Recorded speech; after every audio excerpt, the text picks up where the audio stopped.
దేవునికి మహిమ కలుగునుగాక. మనము ప్రతి ఒక్కరము ప్రార్థన చేస్తూ ఉంటాము.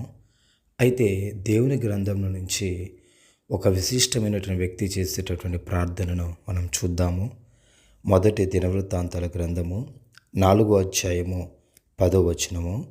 యెబెజు ఇశ్రాయేలీయుల దేవుని గూర్చి మొరపెట్టి, నీవు నన్ను నిశ్చయముగా ఆశీర్వదించి నా సరిహద్దును విశాలపరచి నీ చెయ్యి నాకు తోడుగా ఉండ దయచేసి నాకు కీడు రాకుండా దానిలో నుండి నన్ను తప్పించుము అని ప్రార్థింపగా దేవుడు అతడు చేసిన దానిని అతనికి దయచేసెను.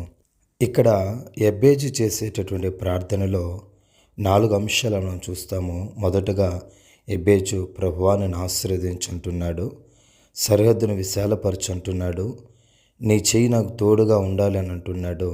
చివరగా కీడు రాకుండా నన్ను తప్పించు అని అంటున్నాడు. మనం చేసేటటువంటి ప్రార్థన సాధారణంగా ప్రభువా నన్ను దీవించండి, నన్ను ఆశీర్వదించండి, నా కుటుంబాన్ని దీవించండి అని పలు రీతిలుగా మనం చేస్తుంటాం.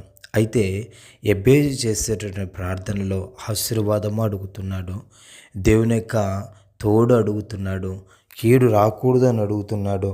అంత మాత్రమే కాకుండా సరిహద్దును విశాలపరచు అని కూడా అంటున్నాడండి. గమనించినట్లయితే గనక యెబెజు యొక్క ప్రార్థన ఒక విశిష్టమైనటువంటి ప్రార్థనగా ఉంది.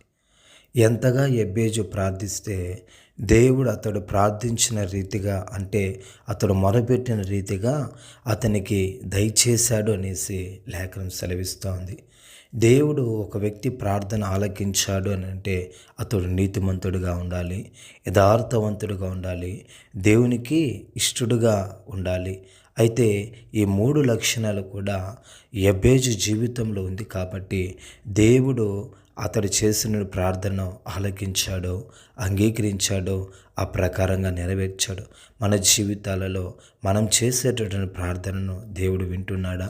మన యొక్క ప్రార్థనలకు మనం చేసిన రీతిగా అలాగే జవాబును మనం పొందుకుంటున్నామా?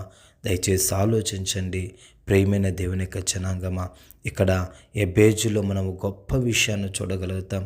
ఇక్కడ ఈ సమయంలో తప్ప, ఈ సందర్భంలో తప్ప యెబెజుని గురించి మనము మరెక్కడా కూడా బైబిల్ గ్రంథంలో మనం చూడలేం.